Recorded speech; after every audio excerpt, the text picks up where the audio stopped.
Audioteka LT pristato Haemino Sunimo audio knygą Ką pamatysi sulėtinę žingsnį. Kaip atrasti ramybę skubančiame pasaulyje. Iš anglų kalbos vertė Saulius Repečka. Įgarsino Darius Gumauskas. Išleista bendradarbiaujant su Lietuvos rašytojų sąjungos leidykla. Audioteka LT 2026 metai. Visos teisės saugomos. Prologas. Kaip dzeno meditacijos mokytojas ir buvęs nedidelio Masačusetso laisvųjų menų koledžo dėstytojas, dažnai sulaukiu prašymų patarti vienu ar kitu svarbiu gyvenimo klausimu. Iš pradžių dalyjasis patarimais asmeniškai ar elektroniniu paštu, prieš keletą metų pradėjau teikti atsakymus į klausimus socialiniuose tinkluose, nes man džiugu megzti ryšius su žmonėmis. Mano pamokymai dažniausiai būdavo paprasti, atviri ir trumpi. Kartais į gyvenimišką klausimą atsakydavau tiesiogiai, kartais per meditaciją patyręs įdomių minčių ar pabendravęs su žmonėmis užsirašydavau trumpą pastabėlę vien savo. Taip pat diskutavau apie neskubėjimo svarbą įtemptame šiuolaikiniame gyvenime, meną palaikyti gerus tarpusavio santykius ir atjautos savo puoselėjimą. Nesitikėjau, kad mano žinutės Facebook'e ar Twitter'yje sulauks tokios plačios reakcijos. Daugelis žmonių ėmė man rašyti ne tik klausdami patarimo, bet ir norėdami išreikšti savo palaikymą bei padėką. Vis dar prisimenu jauną moterį, kurios vyras žuvo automobilio avarijoje. Ji atsiuntė man širdingą padėkos laišką už tai, kad išgelbėjau ją nuo savižudybės.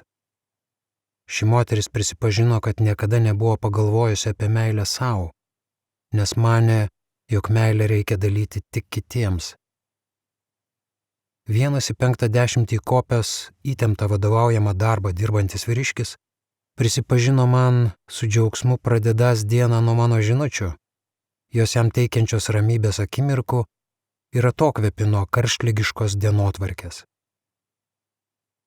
Vienas aukštosios mokyklos absolventas, nusiminęs, kad jam nepavyksta rasti darbo, perskaitė mano padrąsinančius žodžius ir nusprendė nenuleisti rankų, galiausiai jam pavyko įsidarbinti. Perskaitę šią naujieną, džiūgavau kelias dienas, lyg pats būčiau gavęs savo pirmąjį darbą gyvenime. Nepaprastai džiaugiausi, kad mano paprastos žinutės įkvėpia žmonės ir padeda jiems sunkiu laiku. Jomis ėmė dalytis vis daugiau žmonių, o mano sekėjų Twitter'yje ir Facebook'e skaičius išaugo. Tada buvau pramintas gydančių patarėjų ir galop Korėjoje ši pravardė man prilipo. Su manimi susisiekė leidybos kompanija ir pasisiūlė išleisti manąsias mintis atskira knyga. Taigi 2012-aisiais Pietų Korėjoje pasirodė Ką pamatysi sulėtinę žingsnį. Visų nuostabai ši knyga 41 savaitę laikėsi pirmoje vietoje bestsellerių sąraše. Per 3 metus jos buvo parduota daugiau kaip 3 milijonai egzempliorių. Pasipylė vertimai į užsienio kalbas – kinų, japonų, tajų, prancūzų, anglų. Nesijaučiu vertas tokio dėmesio, bet viliuosi, kad ji bus naudinga įvairių šalių skaitytojams. Knygą sudaro 8 skyriai, skirti įvairiems gyvenimo aspektams. Nuo meilės ir draugystės iki darbo ir troškimų. Taip pat joje kalbama apie tai, kaip visais atvejais padeda sąmoningumas. Tarkime, aš aiškinu, kaip sąmoningai reaguoti į tokias neigiamas emocijas kaip pyktis, pavydas ir nepasitenkinimas, su kuriomis susiduriame gyvenime. Tam atsigręžiu į savo praeitį ir pasidaliju savo patirtimi, kai patyriau nesėkmę kaip naujas koledžo dėstytojas. Jeigu esate pernelyg drovus, jums galbūt pagelbės 3 išlaisvinančios įžvalgos, aprašytos 6 skyriuje. Jeigu jūs kamuoja nerimas dėl ateities arba abejojate savo pašaukimu, jūsų laukia patarimai, kaip atskleisti savimonę ir ją sustiprinti. Kiekvienas skyrius pradedamas apžvalginę esė, paskui pateikiama trumpų minčių, patarimų ir išminties žodžių, skirtų konkrečiai jums, kad kiekvieną jų apmąstytumėte, permąstytumėte ir įsimintumėte. Tegu jie lydi jūs nerimo bei nevilties akimirkomis ir primena, kad nesate vieni. Tada kiekviename skyriuje dar pateikiama trumpesnė esė, po kurios duodama trumpų patarimų, kaip medituoti. Kai kas šią knygą išklauso greitai, kaip romaną, tačiau aš rekomenduoju neskubėti. Apmastyti tai, ką išgirdote ir tik tada pereiti prie kito skyriaus. Ilgėliau apsistodami ties kiekvienu skyriumi, pajusite didesnį malonumą ir atrasite gilesnę prasmę.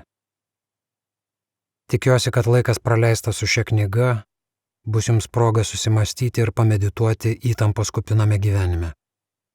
Viliuosi, kad jį paskatins jūs atsigręžti į geresnį ir išmintingesnį save. Būkite laimingi, sveiki, ramūs ir apsaugoti nuo negandų.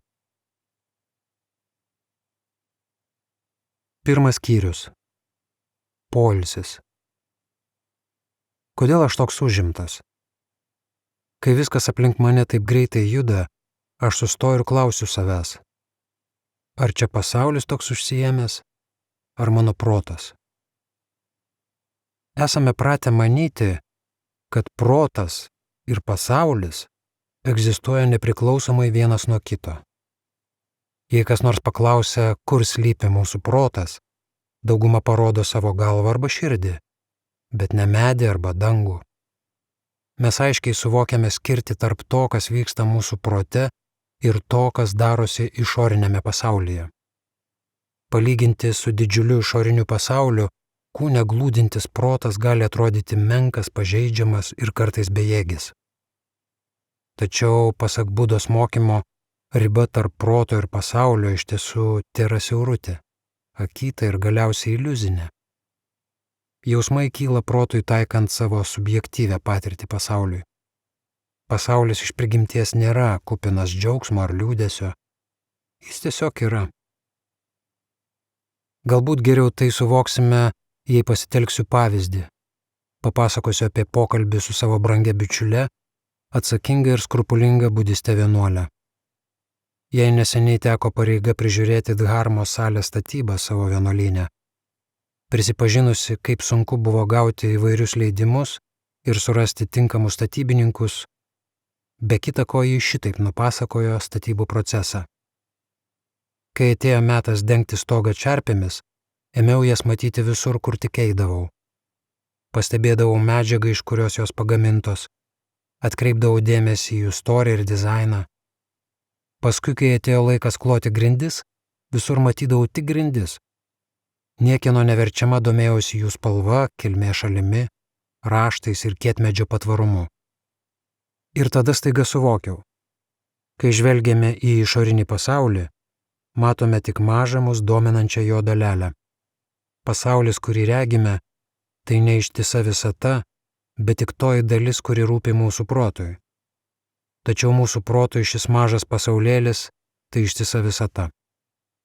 Mūsų tikrovė nenusidriekęs begalinis kosmosas, bet tik toji jo menka dalelė, į kurią mes nusprendžiame sutelkti dėmesį. Tikrovė egzistuoja todėl, kad egzistuoja mūsų protas. Be proto nebūtų ir visatos. Kuo daugiau mąsčiau apie šios žodžius, tuo prasmingesnės man atrodė jos mintis. Pasaulis pradeda egzistuoti todėl, kad mes apie jį sužinome. Mes negalime gyventi tikrovėje, apie kurią nieko nežinome. Pasaulis yra priklausomas nuo mūsų proto, idant galėtų egzistuoti. Lygiai taip pat mūsų protas priklauso nuo pasaulio, kaip mūsų supratimo objekto. Kitaip tariant, galima teigti, kad pasaulis užgimsta iš mūsų prote glūdinčio supratimo. Tai, į ką susitelkia mūsų protas, tampa mūsų pasauliu. Šitaip suvokiamas protas netrodo toks nereikšmingas palyginti su išoriniu pasauliu, ar ne? Mes nei galime, nei norime žinoti kiekvieno menkiausio dalyko, kuris vyksta pasaulyje. Jei žinotume, pamestume protą dėl informacijos perkrovos. Jei pažvelgsime į pasaulį pro savo proto lupą, kaip padarė mano bičiulė, be vargo pastebėsime tai, ko ieškome, nes mūsų protas į tą dalyką susitelks. Pasaulis, kurį regime proto akimis, yra ribotas, taigi išmokę savo protą išmintingai pasirinkti, į ką susitelkti, galėsime patirti tokį pasaulį, koks atitinka mūsų proto būseną. Kaip vienuolis ir koledžo dėstytojas esu kreipiamas žengti daugeliu skirtingų krypčių. Darbo dienomis dėstau ir tyrinėju, o savaitgaliais porą valandų važiuoju automobiliu, kad atlikčiau pareigą savo mokytojo šventykloje. Koledžo atostogų metu mano dienotvarkė pasidaro dar labiau apkrauta. Privalau aplankyti vyresniuosius vienuolius, vertėjauti tiems vienuoliams, kurie nekalba angliškai, vykti į įvairias šventyklas ir vesti dharmos seminarus ir dar rasti laiko savo paties meditacijos praktikai. Be to, aš toliau studijuoju ir rašau akademinius straipsnius. Atvirai kalbant, kartais imu abejoti, ar dvasiniam mokytojui dera laikytis tokios įtemptos dienotvarkės. Bet paskui tariu savo, kad sūkuriu sukasi ne išorinis pasaulis, o tik mano protas. Šis pasaulis niekada nėra skundęsis dėl to, koks jis užimtas. Kai imu gilintis, kodėl gyvenu tokį įtemptą gyvenimą, suprantu, kad iki tam tikro masto man iš tiesų smagu būti užimtam. Jeigu nuoširdžiai trokščiau poilsio, galėčiau atsisakyti kvietimų dėstyti. Tačiau aš mielai jos priimu, nes man smagu bendrauti su žmonėmis, kuriems reikia mano patarimo. Smagu dalyti su jais tuo išminties krislu, kurį turiu. Matyti kitus žmonės laimingus – tai tikras džiaugsmo šaltinis mano gyvenime.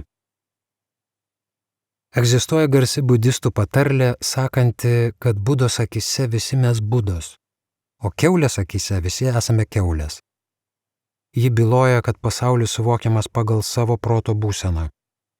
Jei jūsų protas kupinas džiugesio ir atjautos, lygiai toks bus ir jūsų pasaulis. Jei jūsų protas užvaldytas neigiamų minčių, priešiškas taps ir jūsų pasaulis. Kai jaučiatės užguiti ir įsitempę, atminkite, kad nesate bejėgiai. Jei jūsų protas ilsisi, poilsiu mėgaujasi ir pasaulis. Mes pažįstame pasaulį tik žvelgdami pro savo proto langą. Jei mūsų protas triukšmingas, toks bus ir pasaulis. Jei mūsų protas taikus, ne kitoks bus ir pasaulis. Pažinti savo protą nemažiau svarbu, nei stengtis pakeisti pasaulį. Aš įsispraudžiu į metro vagoną. Mane apsupa žmonių minia. Galiu arba supykti, arba pasijuokti iš to, kad neturiu už ko laikytis. Žmonės į tą pačią situaciją reaguoja skirtingai. Jei pažvelgsime į ją atidžiau, pamatysime, kad rūpesčių mums kelia ne pati situacija, bet mūsų požiūris į ją. Cunamiai baisus ne vien dėl užliejančio vandens, bet ir dėl jo nešamų į mus nuolaužų.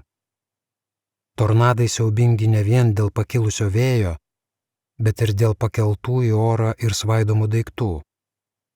Mes jaučiamės nelaimingi ne vien dėl to, kad atsitiko kas nors blogo, bet ir dėl besisukančių apie tai minčių. Kai jūs kamuoja nemalonios mintis, neįsikibkite ir negrumuliuokite jų. Tegu paliktos savo pačioms, jos plaukia pro šalį. Emocijų banga nuslūgs savaime, jei jos, vien tik ją tematydami, nešiaušite. Jei norite išgramdyti prikepusio maisto likučius iš keptuvės, tiesiog įpilkite vandens ir palaukite.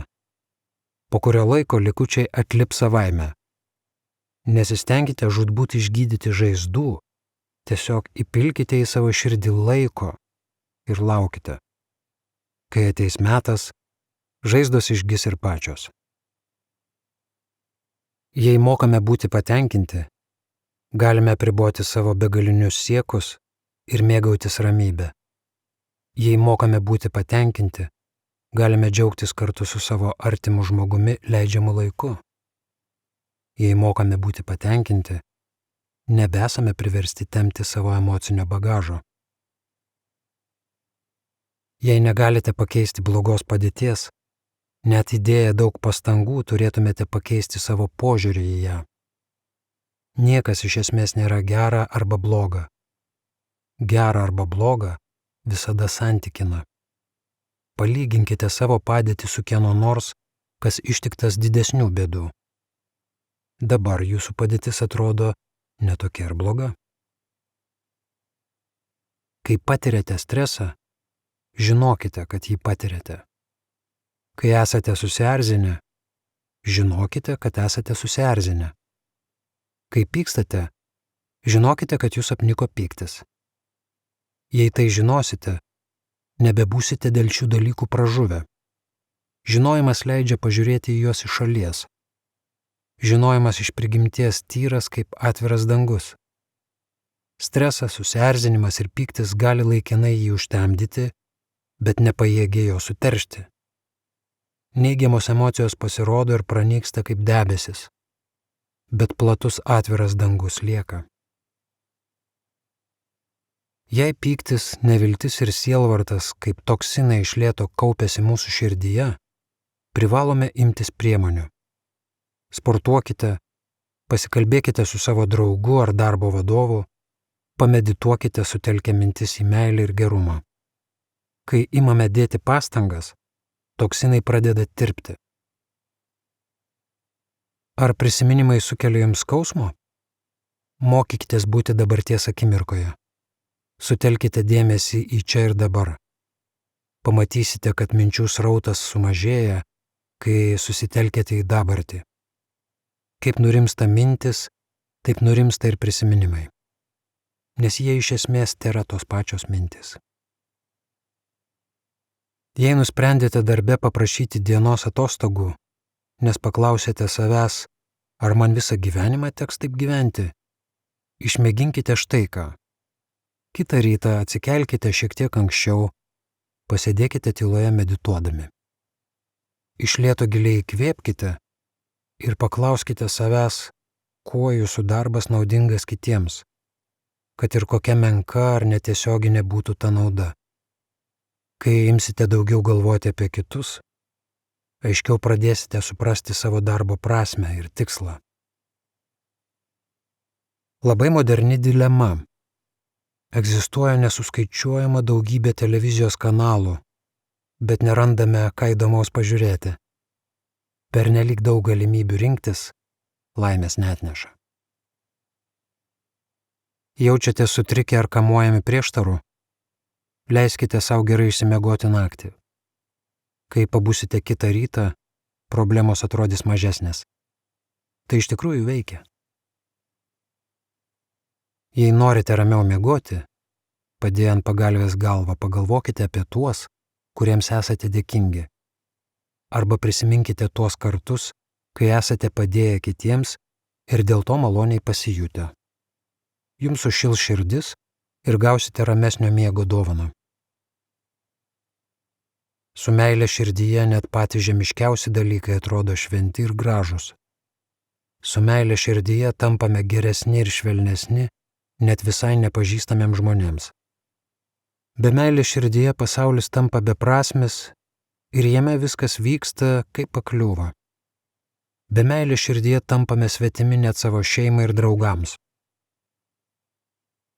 Kai esame atviri kitiems, išdrįstame būti pažeidžiami ir nuoširdūs.